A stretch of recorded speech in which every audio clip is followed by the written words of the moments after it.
What up, everybody? Welcome to another episode of the Corner Podcast. Kel Dansby here with the old man Andreas and Kel. As always, today it is all about UFC. We have UFC 302. Had to talk about it to start the week because the old man flies out to go and cover it this weekend. It won't be up by the time you guys listen to this, but make sure you guys check out a very special article coming from the old man himself later on this week on Dustin Poirier. A great piece I have heard. So make sure you guys go to ESPN and check that out. It sounds so weird to tell people to go to ESPN to read your stuff. It's still Yeah. so new, so new. But yeah, no, it's gonna be great.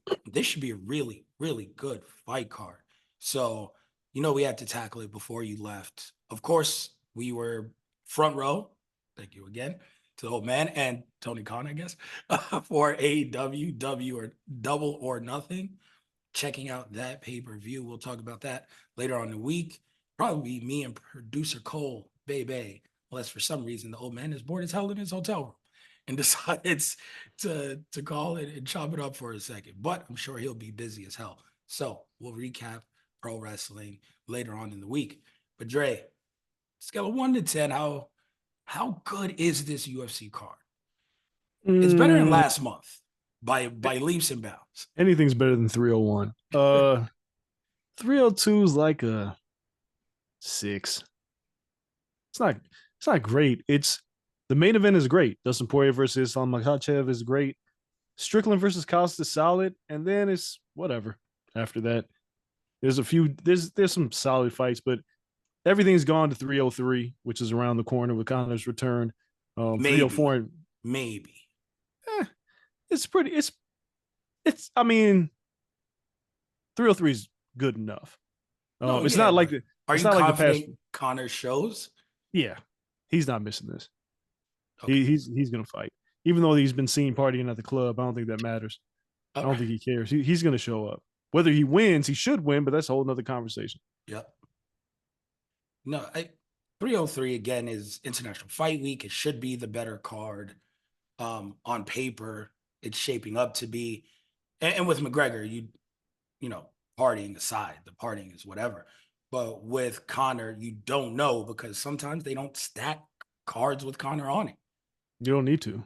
You don't need to. It's gonna sell, and you got to pay him a ton of money. Yep. So it's one of those things where this is actually more stacked than I would anticipate a card being for Conor McGregor. So when I was looking at this, I was like, well, this is just going to be a better overall card in Yeah. 302. But as you said, going down the card, I think has a possibility for a lot of finishes. So maybe even if the names aren't like too crazy, I still think the finishes are there. Nico Price is on this card. Jake Matthews is Philip Rowe. That could be a finish. And then Almeida versus Kopilov, which is a good ass fight. I'm not sure if that's going to be a finish because they're both really good.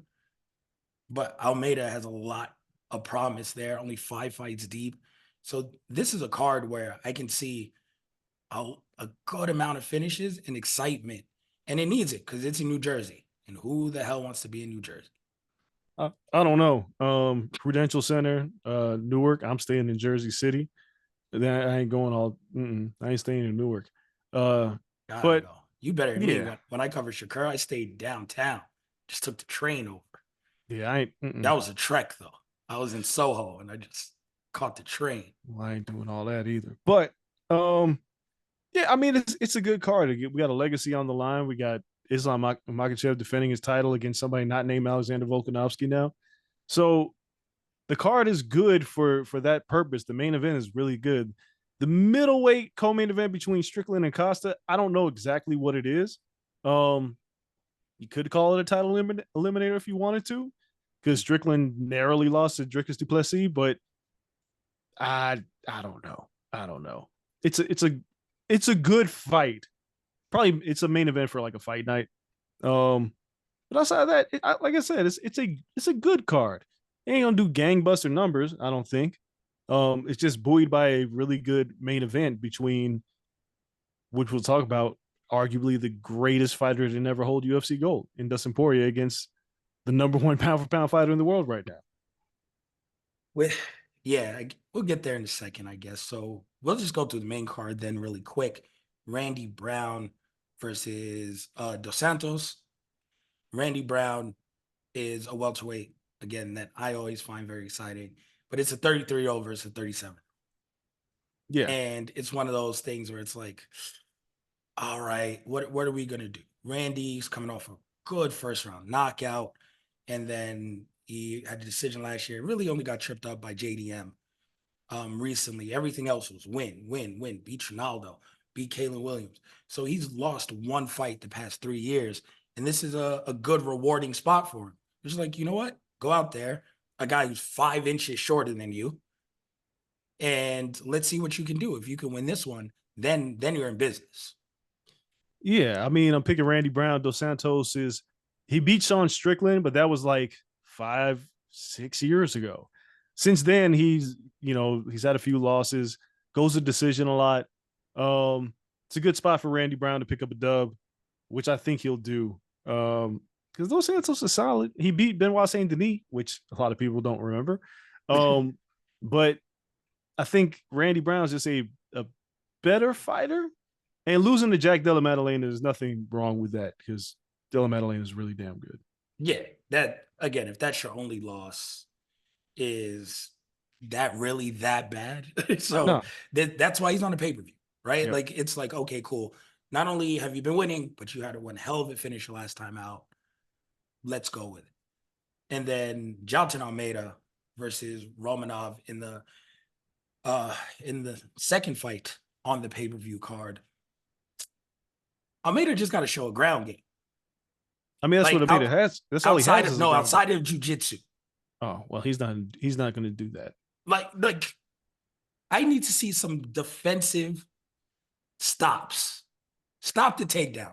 Don't be comfortable just getting on your back and trying to wrap someone in a pretzel because I'm not sure that's going to win in this one. I think it will. Like I think Romanov was a guy who came in with a lot of hype. He beat God damn it, Chase Sherman. Then he lost two in a row.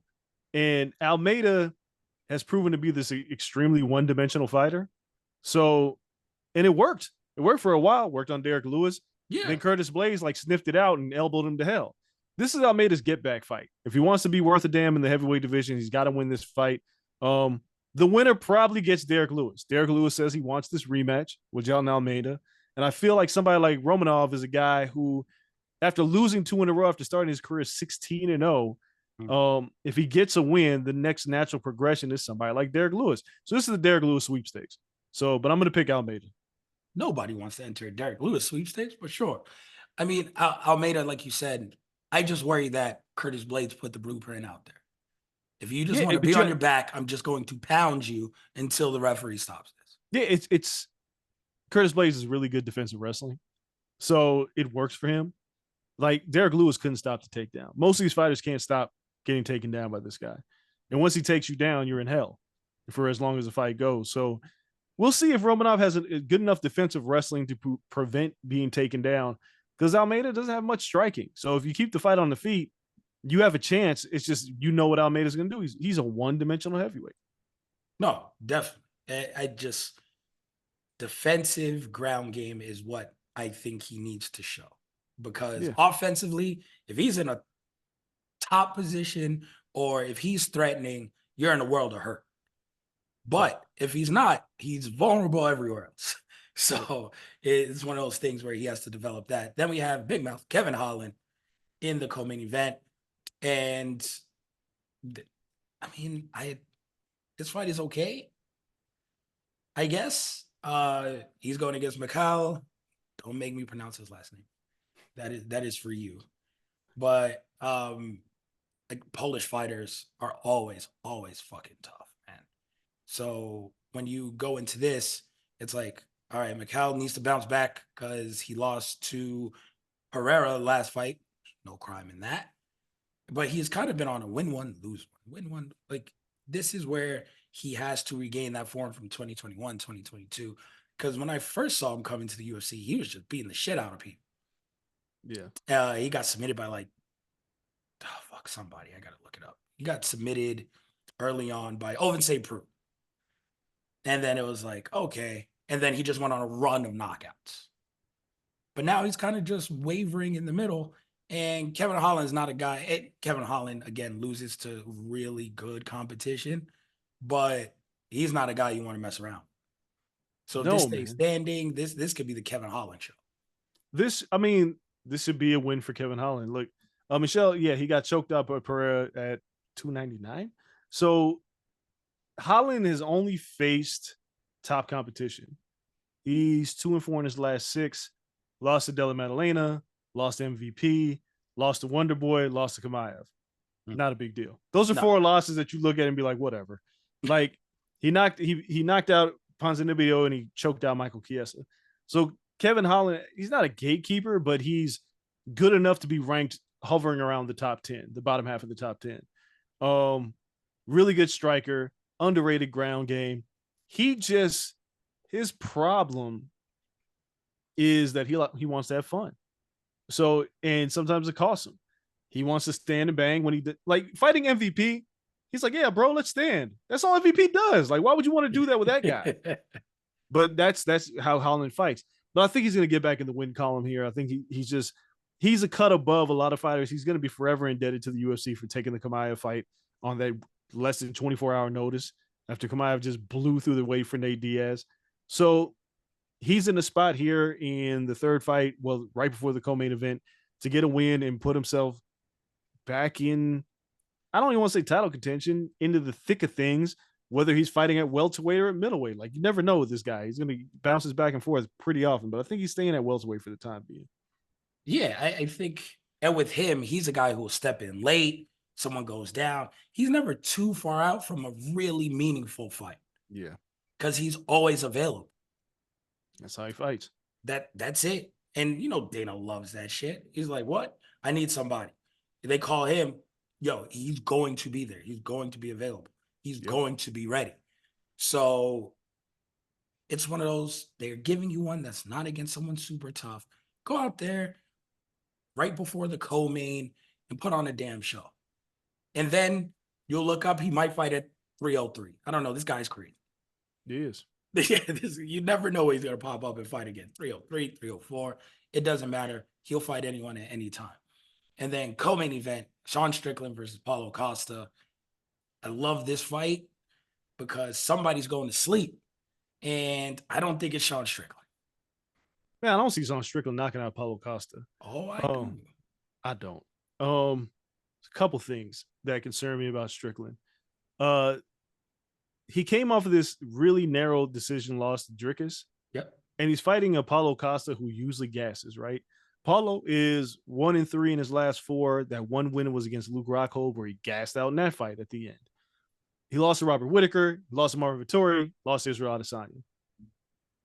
Those are not bad losses, right? Like, those are, we thought you were that good, but you might not be that good. Yeah. But you're top 5 good. And some of those were really close. Well, I mean, they were close. He looked great in that last fight. Against Whitaker, he did look good. And that's what I'm basing a lot of this off of. Strickland isn't a big puncher. Strickland is unorthodox. He's got good striking. Eric Nixick's game plans are always pristine. They're always on point. But I think something's going to happen where the way that Paulo Costa's boxing has evolved and the way he paces himself and the power that he has, he might catch Strickland with some spinning shit. Because he always throws some wild shit in between his combinations. Mm-hmm. And I don't think Strickland can hurt him. I think the only way that Strickland beats him is if Paulo gasses out and Strickland takes advantage of it. But I think Paulo could catch him in the first 2 rounds. Strickland is durable as hell. I mean, a lot of stock is taken into the beating Adesanya, of course. But he looked good against Dricus for 25 minutes. But this ain't a 25 minutes fight. It's a 15-minute fight. I'm going to pick Paulo Costa, and I'm going to pick him to stop Sean Strickland. I'm just going to go out on a limb here. I just think Paulo has evolved as a striker. If his conditioning holds up and Strickland comes in heavy for these camps, and I don't think, from what I've heard, this is the fight that Sean Strickland necessarily wanted. He wanted the rematch with Dricus. They weren't going to give him that, despite it being a close decision loss. I don't know how up he is for this fight. I don't know. Like, you go from one of the biggest upsets in UFC history, the Adesanya, to losing your first title defense to going in there with a guy who was a former title contender, who's scary, but what does this fight get you? I don't know if this is a title eliminator. I don't know if Strickland wins, does he automatically get the next crack at the middleweight title? I don't know. Because of that, I think Costa's going to take advantage of this opportunity and beat him. For Strickland, I think it is a title eliminator. For Costa, no. But I do think Strickland puts his name back in the conversation if we're just assuming Adesanya is going to come back and it's Adesanya versus Dricus in Australia in August, I think. Here, wait, real quick. Here's why this isn't a title eliminator. The real title eliminator is in Saudi Arabia. Kamaya versus Whitaker. That is true. And if Whitaker wins, like you can't not put him back in title contention. The expectation is that Kamaev will win, right? For a lot of people. But the winner of that jumps over Sean Strickland unless he completely blows out Paulo Costa and that fight stinks. Yeah. Like, but I don't think either of those things are going to happen. I just think Strickland's in a place where he shouldn't have been here in the first place. And now he's trying to fight his way back into title contention. And he's going to get leapfrogged by the winner of the Kamaev Whitaker fight, no matter what. Yeah, I think he does enough to win this one, whether it's to get a title shot. Because yeah, you're right. That fight, I think Kamaev, if he wins, is next up. But I'm picking Strickland to stop Costa, and if he does that, and Whitaker wins, I think Strickland jumps it. Especially if Izzy for some reason beats Dricus, and then it's like, yeah, oh, Izzy wants that get back. You know, like it's just a better narrative, a better story, and he seems like a Dana White guy. So yeah, that scenario makes sense. If Izzy were to come back, beat DDP, Strickland wins, it's Whitaker wins. Then if Kamaev wins, he's getting it. If Kamaev wins, yeah. It all depends on how these fights play out. I just feel like Strickland's on the back end of this. Like Adesanya has to win, Kamaev has to lose, right? For that to happen. Because even if Kamaev wins and Strickland wins, and DDP somehow were to retain against Adesanya, they're probably just going to feed DDP to Kamaev because they're not going to just hold Kamaev back. No. So Strickland's on the short end of this, but I just feel like Strickland has overplayed his hand in a good way, right? Like he's done much better than anybody anticipated. Because just remember, about a year and a half ago, this guy was getting blown out by Alex Pereira, lost a close decision to Jared Cannonier, and then just started taking short notice fights and then found himself in the title hunt. Yep. And won the title. I don't think he pulls that off again. And I don't think he's sneaking up on anybody now. No, I just think he's Paulo Costa looked really good, but it's a lot of it's kicks and being awkward. And I don't think you can be more awkward than Sean Strickland. How about that? If we're playing a game of who's more awkward, I'll give you to Sean Strickland. And that shoulder roll, unless it's super susceptible to a head kick, which we'll find out, then few people outside of Alex Pereira has been able to solve that. Yeah. And Pereira just blasted through him and made him look like iCarly. Yep. iCarly, like stupid fight me. So that's where we stand with that. We're on two opposite ends, but we're both picking a stoppage there. In the main event, Islam Makhachev versus Dustin Poirier. I mean, Poirier is a great guy. He's the easiest guy to root for in MMA, probably. Definitely in the UFC. Easiest guy to root for. It'd be an amazing story for him to win this because he doesn't know what the future holds. He wants to be a dad, all this shit. There's some quotes out there. Can't wait to read your story. I'm sure there's more quotes. And you got one foot out the door. You might as well have two. It's tough. It is tough to pick against Islam Makhachev. It is. Like, and you can't have that mindset going in where this could be my last. Next fight, I'm towards the end. That's not where you want to be. See, I don't think Poirier's just answering questions. I don't think like he's fighting like he's got one foot out the door. I think, personally, and not just talking to Dustin, this is the most motivated that Poirier's ever been to win a title. Because he lost to Charles Oliveira in his first attempt. And that sucked. But It was what it was, dude. Mm. Like, and we're gonna talk about this. Like, Poirier has one of the greatest resumes in MMA history. Like, his resume is absurd. Yeah. Um, you lost to Habib, so the fuck what, right? Like, Yeah. nobody beats Habib, and he wasn't expected to win, but he's really not expected to win this fight. And Mostly because he just got crushed by Gaethje. yeah, and he got caught by a kick against Gaethje, and he bounced back against Saint Denis. Arman Sarukian passed on the fight because it was way too short notice, and Poirier found himself in the spot. Mm-hmm. But here's where the danger is for Islam.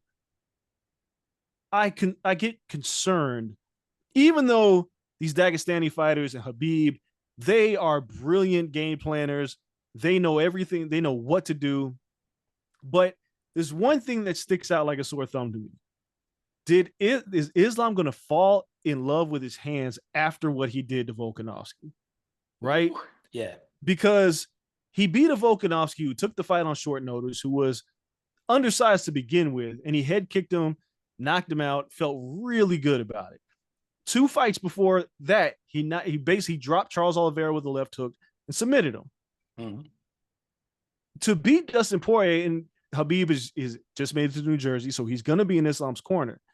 Habib's going to have to tell Islam, like, don't fuck around, get this fight to the mat as quickly as you can, because he'll fuck you up if you're standing up, Yep. right? Like, the longer you stand up, the more of a chance you give Dustin Poirier.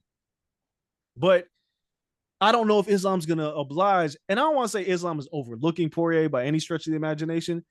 I do think that Islam, it's a weird thing to say. I wouldn't say he's not taking it as serious, because he is. I just think he thinks he can win however he wants. And if he believes that, he falls into a trap. Yeah. And that gives Poirier the opportunity to catch him. Because remember, Islam's not undefeated. He's lost before. And yes, he's really good. And he's mowed down strikers. Like what he did to Bobby Green on short notice. He was like, fuck all this standing up shit. I'm going to take you down. I'm going to run you over. And Poirier, as good as he is, wrestling is his kryptonite. Like that Dagestani wrestling style, it's just smothering. It's everybody's kryptonite. Nobody can deal with it, right? But I'm going to pick Islam to win. It's just, there's a part of me that just wonders, like, this fight is on Lafayette Street. His daughter's going to be in the front row. He's really got nothing to lose. It ain't got nothing to do with having 1 foot out of the door. I believe that Poirier could win this fight and retire. Like, if he were to win the title, I believe that. There's nothing left for him. There's nothing left. That was the last straw. There is legitimately nothing left for Dustin Poirier. Yep. The man has 40 documented MMA fights, 50 total if you count the undocumented ones. He's the only person who's beat Conor McGregor twice. He's beat Max Holloway twice. He's beat Justin Gaethje. He has beaten more former champions and more top 5 pound-for-pound fighters than I think anybody in UFC history. Like, he is Michael Chandler, Eddie Alvarez, Conor McGregor, Max Holloway. Like, that alone, like, he fought Habib. Like, Dustin Poirier is the best fighter to never have UFC gold. There's like, yep. I know some people say Uriah Faber, but Faber at least had WEC gold. The only reason that Faber didn't become UFC champion is because they didn't have the weight class. Sure. But Poirier has been stopped by... Poirier has had interim gold. Yeah, but interim gold don't count. He touched something. I mean, in my interview with Poirier, he said the same thing. It's like, shit don't count. It's like, it's cool. That's the Denzel line. I'm leaving here with something. Like, he got his hands on a little something. It just ain't the same. Like, you want to be the best in the world. But you look at the situation, he basically got Michael Jordan by Habib and Islam, right? If he loses here, and you lose to the 2 of the best pound-for-pound fighters, and the other guy is like on the all-violent team in MMA history. Charles Oliveira has more finishing performance of the night bonuses than anybody in the UFC. Yeah. Like, you're looking at 3 guys that... This is why Charles Barkley never won a title, or Clyde Drexler, or like you run down the list, or Patrick Ewing, or Reggie Miller. Like, all those guys would have championships. All championships aren't built the same. Did Clyde not get one on the bench with the Rockets? No, he wasn't on the Rockets till after. Oh, damn! That's damn shame for Clyde. Yeah, so it's Poirier's got a better resume than, I'd say, maybe half of the UFC lightweight champions. Like, at least. Eddie Alvarez, Rafael Dos Anjos, Anthony Pettis. He has a better resume than all but maybe 5 people in UFC history. I mean, shit, name the five. Yeah, no, and that's just That's what I'm off the top of saying. my like ever fuck lightweight champions of anyone in Yeah. UFC history, any division. He has a top 5, top 3. If I have to go off the top of my head, Amanda Nunes has probably the best resume Nah. for what she had. She beat at a point every UFC champion No, no, in no. Yeah. every weight class. It, She has the best resume, nah. like She because doesn't. guys can't do that. Like The it's not possible. the problem with Amanda's resume, and it's not even like a real problem, it's just the depth of women's And MMA. I understand that, but for what she had in front of her, she was champ, and beat every champion the promotion had at a Yeah. period of time. It's the greatest resume in UFC history. Then you can get to the John Jones. Habib's is not that deep. You go to the John Jones, the Frankie Edgars, the GSPs, maybe Anderson Silva, maybe that was a great run. Poirier, though, he's in that mix. He's top 3. John, Amanda, Poirier might be the 3 best resumes in UFC history. Like, Stipe's up there.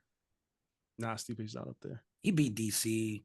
That don't matter. He got a win over Francis. That's two people, right? Like, Most title defenses heavyweight history. Like it's a good fucking resume. no. Because Poirier has fought the number 1 pound for pound fighter, who is arguably the greatest lightweight of all time, and Khabib. Yeah. He's fought Max Holloway, who was arguably the greatest featherweight to ever live. Beat him twice. He beat Conor McGregor, first champ. Twice. Who twice, right? Some people was like, he didn't beat him, it was a leg break. No, he was on his way to knocking his ass. That's a fucking win. It's a win. Unless you're Sean O'Malley. Everyone else, that's a win. Michael Chandler and Eddie Alvarez, 2 of the greatest Bellator champions in the history of that promotion, beat both of them. But then you fought, again, Oliveira, Habib, Islam. Like, this is what I say about Amanda's resume. She ain't got that many number 1 pound for pound people on there because it's just not that deep, right? It's Holly, and Holly's whatever. Cyborg and Ronda were huge, and there's no denying that. But outside of that, compared, like, Dustin has only fought elite competition for like the last decade. Like, again, he's fought Conor 3 times. Yep. Right? Conor 3 times, Holloway twice, Habib about to be Islam. He fought Gaethje, Chandler, Alvarez. Jesus, I'm missing somebody. I can't even think of who else. Because he got Chan Sung Jung. He's fought everybody. Like, there's really Oliveira, who at one point is he the greatest lightweight of all time, right? Like, John beat everybody. He's the greatest fighter of all time. Yes. But even his resume, you could say some of those guys were past their prime. Rampage was past his prime. He made them look really bad. He did. No. I'm saying Cheetah, like he did. I'm saying I'm not saying like, but yes, some of the guys were past their prime. Yeah. Like, he didn't fight. This is not John's fault. He's still the greatest mixed martial artist of all time. Yeah. He didn't fight Pride Machida, right? No. He fought Machida. It was a little, came off of the. Now Pride Rua, my bad. Pride Shogun. Yep. Machida and Hua like took something out of each other in their little trilogy. Yeah. John fought both. Machida was still on a fucking roll when John. Yeah. Vitor Belfort was on the tail end. Rampage was on the tail end. They weren't completely out of their primes yet, but they were still like heading that way. But John beat them all. That's what makes him the greatest mixed martial artist of all time. He wasn't in his prime. So like, say it's a wash. Like, Dustin's fought everybody in their prime. At the worst possible times to fight these human beings, he's fought them. Like, and Habib, that's when he beat them. Like Dustin fought Habib when Habib was Habib. Yeah. Dustin's fighting Makhachev when he's sitting on top of the world. Dustin fought Oliveira when he's in the middle of that rise. Dustin fought Conor the first time. Conor used Dustin to become what he became. Yeah. Right? That was his first big event. Like, to me, it's just like, when I talk to Dustin, and the video of it is actually on ESPN's MMA site right now. he says to me, yeah, hopefully I get in the Hall of Fame. I was like, what? Hopefully. Excuse me? There's no fucking way. Like, this fight doesn't really matter. There's Yeah, no way you don't get in the Hall of Fame. he'll probably be in there like 2 or 3 times. I'm sure there's a couple fights. I mean, the Like Dan Hooker fight, him Hooker, him Gaethje. him out. Yes, like all he does. There He'll was have a a couple fights and a solo. there was a stretch from 2017 to 2019 where I think he won 5 or 6 fights. The only fight he didn't win was the no contest with Eddie Alvarez, who he was beating up, kneed him while he was down. All 5 of those wins, one performance of the night bonus for 2 years straight. All of his fights. Crazy. Like it's ridiculous what Dustin Poirier's done. And to your point, there is no better ambassador for this sport. Like, we're not just talking about just being a good guy, but we're talking about the Good Fight organization. Yeah. We're talking about the money he's donated to charities. We're talking about during COVID, him feeding the hospitals in Louisiana. We're talking about him Those Boys and Girls Club with him and Connor's bet, right? Yep. Where Connor had to like just Boys and Girls Club in Louisiana. He's done so much. We're talking about him hot auctioning off sauce his is fight fire. kits. Yeah. He Fire. auctioned off his fight kits for charitable causes, right? Yep. He got the key to the city in 2021 because all the stuff he did for Lafayette, Yep. right? Like, who the fuck lives there? Like, me and Cormier had this conversation. Like, dude, you're not supposed to do all this. Yeah. But he's level-headed. He's 35. He's fought 50 MMA fights against the best to do it. If he loses, I don't care. Like, it does nothing to his legacy if he loses. But if he wins, I don't know what the conversation looks like come Monday, where we talk about how extraordinary this man's career is. Like, nobody fights this long.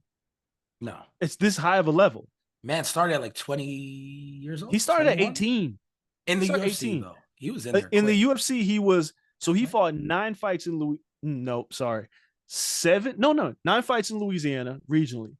Then he got signed to WEC, lost his debut in the WEC, won his next 3 fights. Zuffa purchased WEC, folded into the UFC, went from featherweight, stayed there for a bit, got knocked out by Conor, moved to lightweight, spent the majority of his career in the UFC. Is he the last WEC fighter? Aldo coming back excluded because Aldo unretiring is different. Yeah. I don't think there's any I don't think WEC fighters. No. Poirier's got it would be Jim Miller, but I don't. Yeah, I don't remember Jim Miller in WEC. No. Nah. That's another name that Poirier beat up, Jim Miller. But this dude, if I mention anyone around his weight class, Dre, you could probably say that same thing. It's another name he beat up. I don't know anybody. I don't know if anybody will catch up to Poirier in terms of consistency of high level fights for over a decade. 15 years. He started so early and never really. He started early and only went up. He never fell off. No, there was questions. Yeah. There have been like when Conor knocked him out, it was like, oh, is this guy really that good? Yep. When Michael Johnson knocked him out, oh, is he really that good? Like, it happens. When Justin Gaethje just beat him, the UFC was like, let's find out what he's got left. Let's put him up against a killer in Benoit Saint Denis. What did Poirier do? Fuck that guy. Get him out of here. Like, it's absurd what Poirier's been able to do every time people question him. Don't throw the ghillie. Oh, well. the best video. Makhachev has only lost 1 fight and only 1 way. Yo. So throw the ghillie. There's a whole section I had to cut out of my story. So I guess I'll talk about jumping the ghillie. Like, it inflated my word count too much. But I had this conversation with King Mo, Mike Brown, and Jorge Masvidal and Dustin. And Mike Brown is his coach. Yeah. And before that video came out, because Mike Brown was telling me, he was like, what y'all didn't see, and I was like, I hope they put it out, is I'm telling him in the same Denis fight, stop jumping the ghillie. And Poirier looks at me and shakes his head at me. He's like, man, I think I can get it. And then I saw the video and I died because like Poirier looked at him and was like, get the fuck out of here. I'm going to try it again. Yep. Masvidal and King Mo, they all told me, they was like, yo, his ghillie's like really good. He chokes everybody out in practice with it. And he's never been able to do it in a fight. Never. Not one. If he wins the title by guillotine, it'd be the most perfect storybook ending. Yo, Max, at this point, you got to walk away. At this point, don't come back. That's Michael Jordan hitting the game-winning shot. Yeah, it's We're over. not counting the wizard shit, but like, don't come back. dog, it's over. Makachev would die before he gets submitted by a guillotine. Like I He might have to. promise you, Might have that to. Makachev will not tap out to because he'll be so aware of what's happening. Makachev would be like, "No, I'm just gonna die. I will turn blue in the face. I will pass out. My life will end before I give this man the luxury of tapping me out to a gilly." But yeah, I spent a whole section talking to everybody about what happens in practice and the shit that he does. And yeah, everybody's like, here he goes, jumping the gilly, and he does it it's American Top Team, all killers. And he's like, he gets everybody with that shit. Just can't do it in a fight. So dog, if they get in close, he jumps Gilly on Makachev. I don't know if Mike Brown is gonna be happy or gonna be like, oh fuck. Because the problem with the guillotine is you give up advantageous position, right? Yeah. Like you give that up in pursuit of this. But I guess in the heat of the battle, like Poirier's natural reaction is just what he does. Like I'd rather him do it in this fight than against Saint Denis.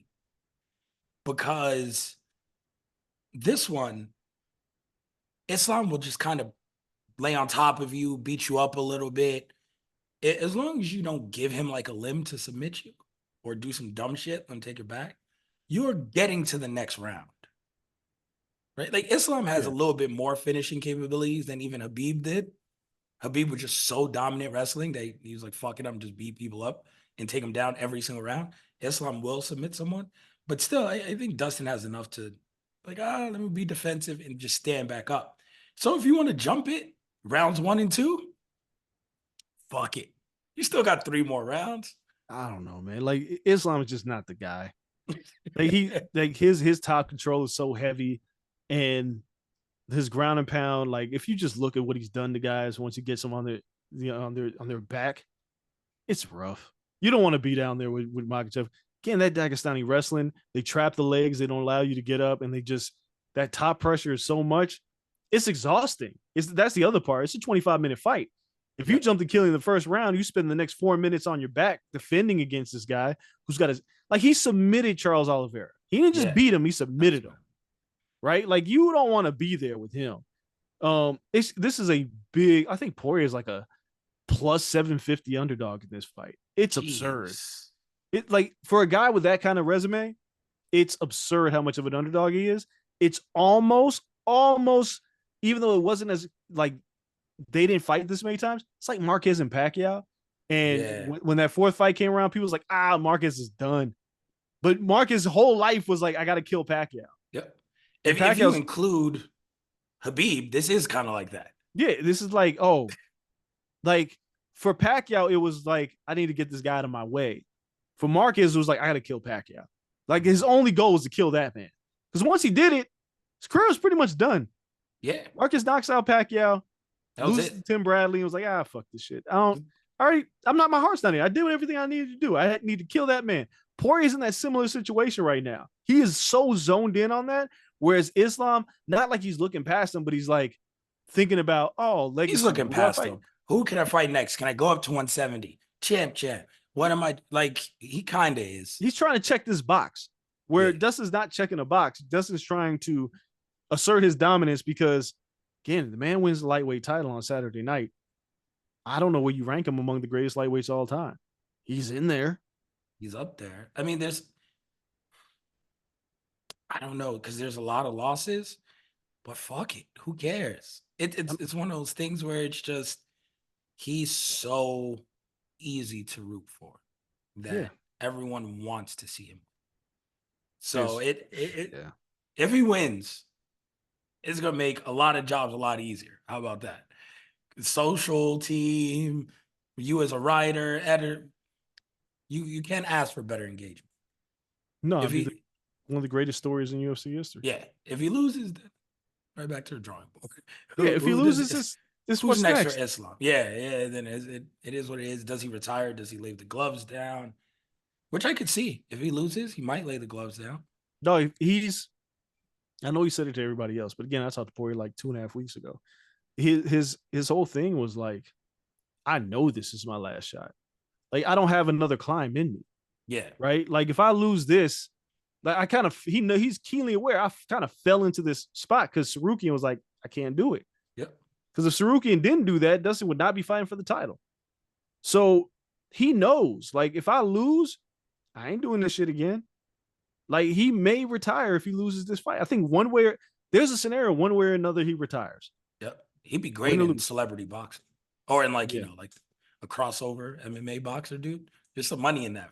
Yeah, But I really think, like, the story I did, he doesn't want to fight Conor. He's not interested, right? Like, he's just like, and I he beat said him. it. I've done that. Well, not even, he's like, I don't need that energy. Like, that's exhausting dealing with Conor for fight week and all the build up towards that. And, people's like, for the right amount of money, but I don't think people understand. Poirier has made more money than he ever could have imagined, Yeah. right? And he's got all these things that it's like another fight, more money. It doesn't really move him like that. So it's not like he's going to fight for the money. He's fighting to become the best in the world. Like, after the Conor fight, he literally, the second Conor fight, obviously, he sat down and was like, oh, I don't need to do this shit anymore. I'm fucking rich. Right? Then the third Conor fight happens and he's like super rich. And there's no scenario other than fighting spirit. One of the things that your Faber said to me is when he came out of retirement, like, remember, he retired, I think after the Dominic Cruz loss. Yeah. And then came back. He came back and I was like, well, why did you come back? And he was like, because I had nothing to do. And all I did was fight. Because he was like, yeah, Faber is Faber, so he says it funny. And He was he like, coached. But yeah, yeah, sure. he's always around it, in which I think Poirier is going to end up coaching too. But Faber was like, when I retired, he was like, man, I'm going to go surfing. I'm going to lay out on the beach. And he's like, about 2 weeks after that, I was like, I'm bored. Right? It's like, all I know is fighting. So Poirier has been fighting since he's like 18 years old. And if you ask him, which I'll talk about in my piece, he's been fighting since he was like in 6th grade. Like, this only thing he knows how to do is fight people.